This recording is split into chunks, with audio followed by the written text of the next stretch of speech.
My mother handed the photographer a second shot list and said, "Take one without Brooke. We want a real family photo for the wall."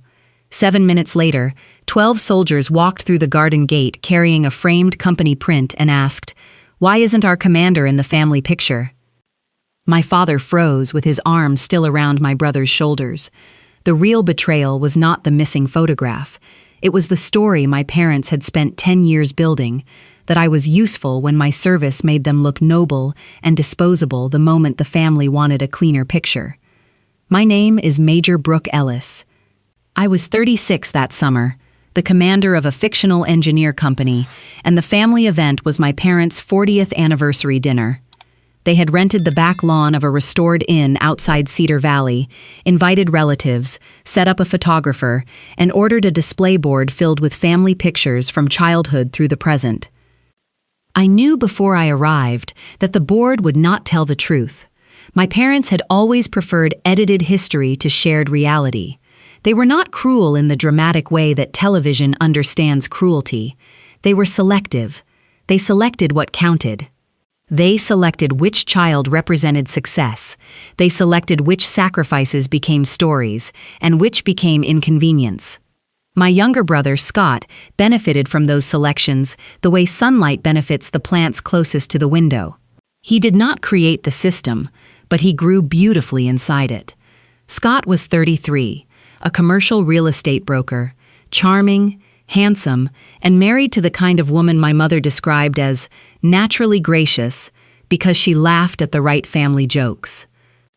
I loved Scott enough to resent how easy it was for him to confuse not causing harm with being supportive.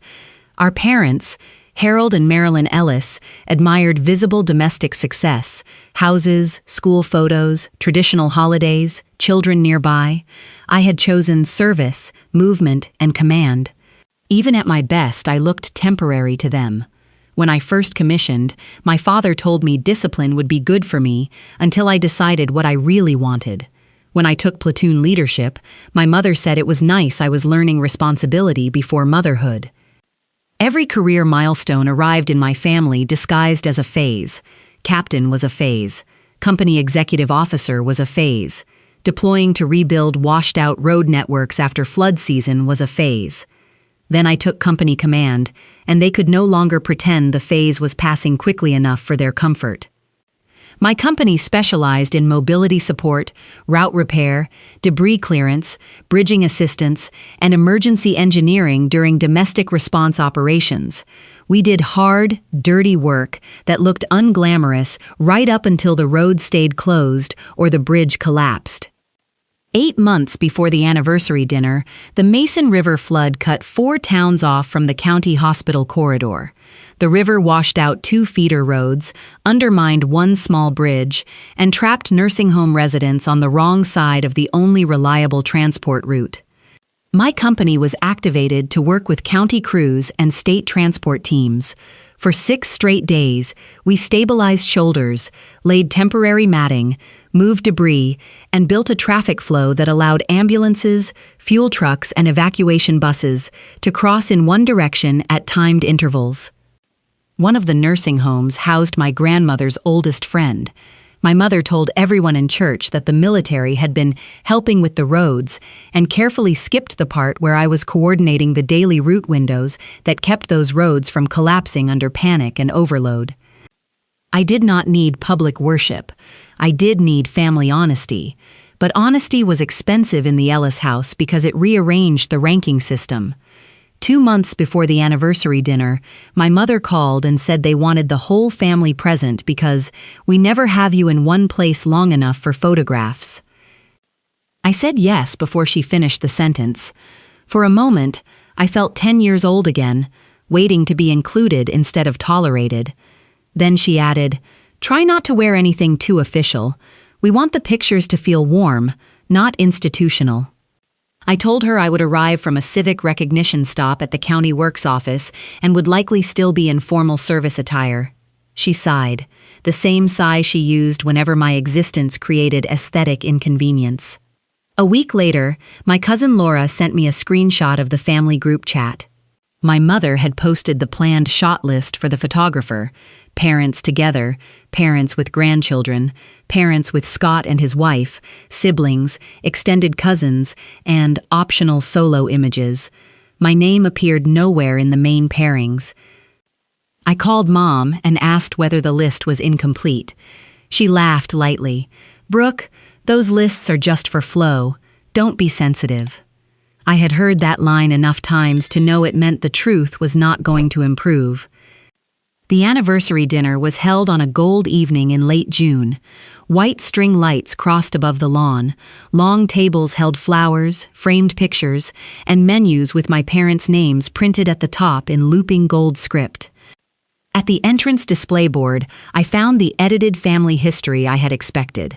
There were childhood photos of Scott in Little League, Scott at graduation, Scott at his wedding, Scott with our parents at the beach, Scott and his wife with my parents at Christmas. My pictures were present only in places where omission would have looked too obvious. One childhood school portrait, one high school graduation image, and a small cropped shot from my commissioning ceremony that excluded the unit around me and made the moment look oddly generic. There was no photograph from company command, no flood route work, no civic recognition stop, no image of me with the soldiers who made up half my adult life. When I mentioned that to my father, he said, "Those are work photos. Tonight is family." I wanted to ask when exactly family had become the category that removed my work while centering Scott's. Instead, I went to find my table assignment. My place card sat near the end of the long family table, but not among the central seats reserved for my parents, Scott, his wife, their children, and the grandparents. My mother intercepted me before I sat down. "You'll rotate for the pictures," she said.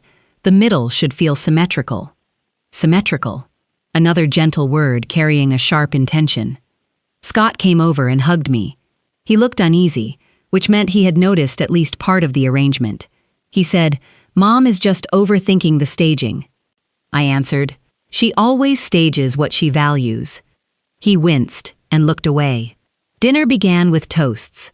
My father spoke about 40 years of marriage, sacrifice, family continuity, and the joy of seeing the next generation close enough to carry things forward. The phrase, "close enough," was aimed at me without needing my name attached. After dessert, the photographer called families toward the garden arch for the formal portraits. My mother clapped her hands lightly and started arranging people by the sequence she had prepared. Parents together first, then parents with grandchildren, then parents with Scott and his wife, then Scott's little family, then siblings. When we reached the siblings shot, my mother glanced at the clock, glanced at the photographer, and said, "Actually, let's do one more with just us and Scott. The wall needs a real family portrait." She turned to the photographer and said the sentence I still hear clearly, "Take one without Brooke." No one moved at first. Even Scott seemed shocked by how naked the sentence sounded once spoken outside private family language. I could have argued. I could have laughed it off. I could have said, "I am your daughter. Try that again." Instead, I stepped back because something in me wanted to see whether anyone else would stop it. No one did. The shutter clicked once, twice, 3 times. Then the side gate opened. 12 soldiers entered the lawn in semi-formal civilian attire, carrying a wrapped anniversary gift and a large framed company print. At their front was my first sergeant, Alicia Dean, a woman who could carry more dignity in silence than most people manage in speeches. The county engineer walked with them, smiling nervously, because the visit had been his idea. He had learned that my parents' anniversary coincided with the route restoration commendation the county wanted to deliver privately. The first sergeant stopped at the edge of the photo area, saw me standing off to one side, looked at the finished family pose, and asked the question no one on that lawn wanted asked out loud. "Why isn't our commander in the family picture?" My father lowered his arm from Scott's shoulders as if he had been caught holding something stolen. My mother answered first. "Oh, Brooke was stepping out. We're doing several versions." First Sergeant Dean looked at me instead of at her. "Ma'am?" I said. I was available for the first version. The silence that followed was brutal because it contained no raised voice and no place for my parents to hide. The county engineer, Mr. Sullivan, took the framed print from the soldiers and said, "Mrs. Ellis, these men and women asked to deliver this in person because your daughter led the Mason River route restoration. Without her timing windows, our hospital corridor would have failed on day 2. I watched relatives glance from the framed company photograph to the edited family display board and realize, in real time, how much had been omitted. The framed print showed my company at the temporary crossing on Mason River, exhausted faces, mud on boots, route markers behind them, and me in the middle holding the operations map while the bridge crew stood beside the stabilized ramp. My mother stared at the photograph as if it were socially impolite. The first sergeant spoke next. She addressed my parents respectfully, but there was steel in every word. "Sir, ma'am, the company wanted to thank Major Ellis for leading us through 6 days of flood operations. 12 of us could come tonight. The rest signed the plaque." Only then did I notice the back of the frame carried a mounted brass plate. Not official, not institutional, just a private gift from soldiers to a commander. Scott stepped toward me and looked genuinely stricken. "Brooke, I didn't know she was going to do that." I believed him. His guilt still did not repair anything. The photographer, sensing history more than etiquette, asked carefully whether the family wanted another full group photo. Before my mother could answer, one of my sergeants, young, nervous, and perfectly sincere, said, "If there's a family photo, shouldn't the commander be in it?" The sentence broke the last layer of polite fiction. Relatives began speaking at once. My Aunt Joanne asked why Brooke had been cropped out of the display board. My cousin Laura said the group chat never included Brooke in the main list. My grandmother's friend, who had been evacuated during Mason River, said, "That girl kept the road open for my oxygen truck." My father tried to recover the room. He said, "You're all misunderstanding. We wanted a few balanced shots first." I asked him, "Balanced for whom?" No one answered. My mother shifted to the language she trusted most. "Brooke knows we're proud. She's just not sentimental about photographs." First Sergeant Dean looked at me again. "Ma'am, that is not how your soldiers would describe you." That almost made me laugh, and the laugh nearly broke me. Because there it was. The sharpest truth of the night had come not from blood, but from the people who had watched me work in rain, mud, fatigue, and relentless decision cycles. The county engineer asked whether he could say something brief before they left. My parents, trapped now by the presence of guests, agreed. He told the lawn what the flood week had looked like: route shoulders giving way, ambulances waiting on the east approach, buses backing up at the school lot, residents stranded beyond the temporary crossing, and my company laying matting, controlling intervals, and reworking the timing plan every time the river rose another inch. Then he said, "The public saw trucks and caution tape. We saw Major Ellis building a road system out of damage and keeping it alive long enough to clear the town." It was the kind of testimony my parents could not label paperwork. The soldiers handed me the framed print. On the back, beside the plaque, were 12 handwritten notes. One said, "Thank you for never leaving the crossing while the rest of us rotated." Another said, "You made the hard calls early enough that nobody got trapped." My hands shook more from being seen than from the surprise. The second betrayal surfaced when Aunt Joanne asked my mother why there were no recent photos of me on the anniversary display. My mother answered too quickly. "We had trouble finding appropriate ones." Laura said, "That's not true. I sent you the command photo last month." My father said maybe it got lost in the email chain. Laura, who inherited the family refusal to let lies breathe comfortably, opened her phone and read the reply my mother had sent her. "Please don't use the company command image. It makes the board feel too military and distracts from the family theme." There it was again, acceptable when vague, unwelcome when specific. My mother's face changed from defensive to wounded, as if exposure itself were the offense. I took a slow breath and asked the photographer to set up one more portrait, not because I wanted reconciliation, because I wanted a record. I said. One photograph with everyone who came to celebrate honestly. Then I invited my soldiers, the county engineer, Aunt Joanne, Laura, my grandmother's friend, Scott, his wife, and the children. My parents looked startled when I did not exclude them. I did not exclude them because the point was not to become them. The point was to make the truth visible and let them decide whether they could stand inside it. We took the picture under the garden arch. I stood in the center holding the framed company print. First Sergeant Dean stood to one side. Scott stood on the other, with a face that finally understood the cost of neutrality. My parents stood at the edge. After the soldiers left, Scott found me near the inn's side porch. He said he had known I was underrepresented on the display board, but assumed Mom was just trying to keep the theme soft. I told him soft was the family word for erased. He looked ashamed enough that I let the silence last. Then he said, "I should have stepped out of the photo." "Yes," I said, "you should have." Later, my father approached with 2 glasses of water, as if hydration might substitute for apology. He said the evening had gotten away from everyone, and that no insult had been intended. I asked whether intention was supposed to matter more than repetition. He said families make mistakes. I answered, families do, systems do this on purpose. That line landed harder than I expected, maybe because I had not known I was carrying it. My mother came last. She said the display board had not meant to minimize me. She only wanted warmth and continuity, and military images made some guests uncomfortable. I asked whether a daughter in uniform disrupted warmth or only their version of it.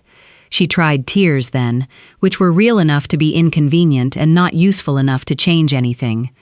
The next morning, I sent the photographer's final images to the family thread with 2 labels. The first label read, Edited Family Version. The second read, Accurate Family Version. The accurate version was the garden arch photograph with the people who had shown up honestly. Then I added one more sentence. If you want me in your life, stop cropping me out of the story first. Aunt Joanne replied immediately with a heart. Laura replied with, About time. Scott replied privately and asked whether he could visit the company area next month. I told him yes, but not for absolution, for understanding. My parents remained silent for 3 days.